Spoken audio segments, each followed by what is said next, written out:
In this video, we're going to look at absolute maximum and absolute minimum points. We talked about critical points in our previous video, and we're going to extend those ideas in this video. So let's start with a fact. The fact is that a continuous function defined over a closed domain attains an absolute maximum and an absolute minimum.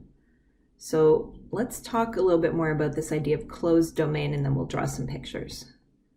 So a closed domain, this is a region of the XY plane that includes its boundary. So let's say we're in three-dimensional space and we're thinking about an example of a closed domain. Okay, so it's a region of the XY plane. Could be something like a disk. But the important thing is that it includes its boundary. So if we are talking about a disk, then we have to actually include that outer circle that's forming the boundary of the disk. Okay, and then imagine that we've got a surface sitting in the same space. So I'm going to draw this as a separate picture just so we can focus on the surface. So there's our closed domain and our surface, and let's try to put these together into now the same picture. So we got our surface, let's say it's sitting above the XY plane, just for the sake of a good drawing. We've got our closed domain, which could be a disk, could be a triangle, could be a rectangle, whatever kind of shape we want, as long as it includes its entire boundary. And what we're doing is we're just going to look at the portion of the surface that lies over the closed domain. So I'm going to use a different color for this, let's say blue.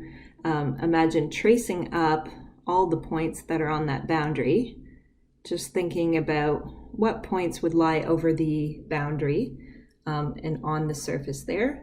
And let's just capture all the points that are on the surface that correspond to XY values that are inside our closed domain. So when we go up to our surface, this might be distorted. It's probably no longer a disk. Might be some kind of curvy region like that. But that's the portion of the surface that's sitting over the closed domain. So the idea is that when we look at the portion of that surface, now we're really restricting our continuous function, which we're visualizing as our surface. We're restricting that continuous function to a closed domain. So just getting that blue region there. Guaranteed, we are going to have an absolute maximum and an absolute minimum on that blue surface. So maybe, for example, our absolute max will be right there, and our absolute min will be right there. But it will always be true that if you take a continuous function and you just restrict it to a closed domain, so just a specific set of x and y values that include their boundary, that you will always have an absolute max and an absolute min for that restricted function. So this can fail if the domain is not closed.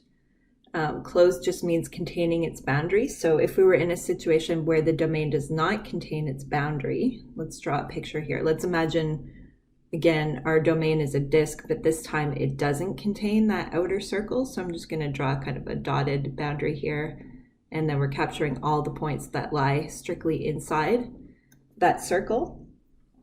Could be that your continuous function, which we're just going to represent geometrically as a surface here, could be that that function would actually achieve a maximum or minimum somewhere on the boundary.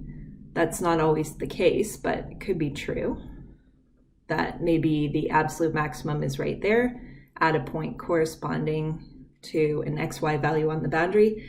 And that way your restricted function would actually miss out on achieving that maximum, because you'd have these values of your function here that are increasing as we get closer to that boundary, but then it just misses achieving that maximum because that boundary is not included. So it is important that we have a closed domain to make sure that we're achieving the absolute maximum and minimum. Okay, from there we're going to jump into an example, and we're going to see how to find the absolute maximum and minimum points for a continuous function over a closed domain.